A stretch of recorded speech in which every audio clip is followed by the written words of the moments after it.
kepada semua pihak warga dunia. Saya Sebi Sambo, juru bicara Komando Nasional Tentara Pembebasan Nasional Papua Barat dari Pengendali Manajemen Markas Pusat, mengeluarkan himbauan dan peringatan keras kepada semua bupati-bupati orang asli Papua, gubernur orang asli Papua di seluruh tanah Papua, dan juga kepada pilot-pilot orang asing dari Eropa, Amerika, Australia, dan juga pilot-pilot orang Indonesia, dan juga pilot orang asli Papua yang menerbangkan pesawat di kampung-kampung kami di daerah-daerah terpelosok, terpencil, di pedalaman, di pegunungan-pegunungan. Kami berikan peringatan sekali lagi untuk pesawat Anda tidak muat anggota TNI Polri, dan juga kami tidak mengizinkan Anda membawa senjata dalam pesawat-pesawat Anda. Jika itu ketahuan, maka kami akan perintahkan atau sudah perintahkan bahwa pesawat-pesawat yang macam itu siap ditembak, dan resiko akan ditanggung sendiri. Karena kami selalu memberikan peringatan setiap tahun, setiap bulan, setiap minggu, setiap saat, kapan saja. Itu bagian dari kita melakukan menghargai hukum perang humaniter internasional, supaya sebelum terjadi kita harus memberikan peringatan, dan masyarakat juga harus mengambil posisi semacam itu. Dan itu bagian dari praktek-praktek hukum perang humaniter internasional. Yang sekarang contoh video ini, saudara Bupati Didimus Syahuli Yahukimo, dia dengan anggotanya membawa senjata dengan pesawat diterbangkan oleh pilot orang barat ini dari mana, Eropa kah, Amerika kah, Australia, saya belum tahu juga. Ayo. Oke, ayo. Cuman saya bingung sedikit untuk barang ini. Tadi kita rencana muat beras ke sana dengan berapa dokter dengan suster. Kalau saya lihat ini barang apa? Ini barang untuk dokter atau ini senjata? Isinya apa di sini? Kalian olah TKP. Oke. Tapi kalau kita siap-siap bawa bawa pasien, iya, berarti mungkin kita rubah sedikit. Oke, cuma itu saya mau pastikan karena tidak mau dapat masalah ke depan ya kalau kita bawa alat seperti itu. Bisa, ada besok bisa layani atau NGA bisa tidak? Mana Sekda? Belum bisa. Saya sudah bicara dan dia belum bisa. Tapi mereka ada 2 pesawat ya, berarti ini contoh.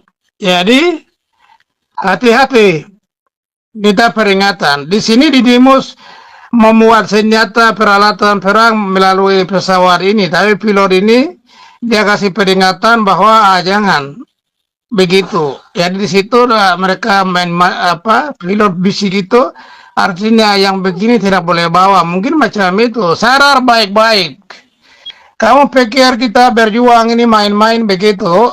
Orang-orang Papua yang kerja dengan Indonesia di budak-budak Jakarta, apalagi Didimus kemarin ikut latihan pakai pakaian loreng di Magelang sana. Dia bangga diri dengan Prabowo. Itu dia didoktrin untuk dia harus ikuti keinginan Prabowo. Jadi sudah agen NKRI, tapi punya hati sedikit lah untuk orang Papua, hati Papua sedikit. Jangan hatinya juga jadi NKRI. Mulutmu bisa jadi NKRI, tapi hati jangan jadi NKRI. Karena apapun alasannya, kita masih hidup, generasi ini tidak akan dipunahkan oleh Indonesia. Kita akan berjuang terus sampai Papua akan merdeka. Kami sangat percaya itu dan berjuang. Dan kita belum perang penuh.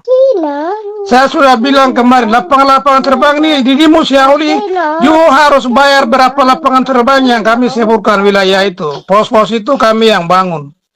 Kami gereja NRC dari CGG Belanda sana, dari Gidi hubungan dengan Australia, dari GKI.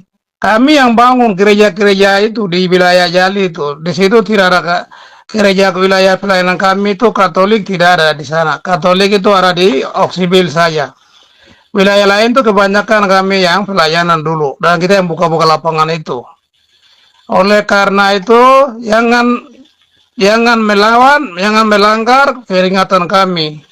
Tidak mengindahkan konsekuensinya Anda akan terima resiko setelah Papua merdeka ataupun sebelum, kami ada catat semua bupati punya kelakuan, tingkah laku, sikap-sikap Anda, cara-cara Anda ini semua kami ada rekam semua. Kita simpan-simpan dokumen ini untuk membuktikan kepada Anda setelah Papua merdeka di pengadilan. Kita akan tangkap Anda sekalian begitu. Tidak main-main perjuangan ini.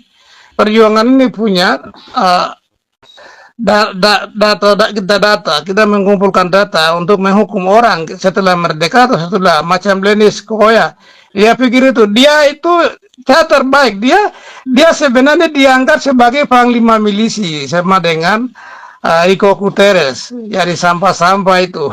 Jadi sampah Indonesia. Kasihan Eriko juga mereka bikin seperti Lenis Koya, tapi akhirnya Eriko menelan pahit bertahun-tahun, tidak dihargai oleh Jakarta sedikit pun. Itu juga akan dihadapi oleh Lenis Koya, begitu.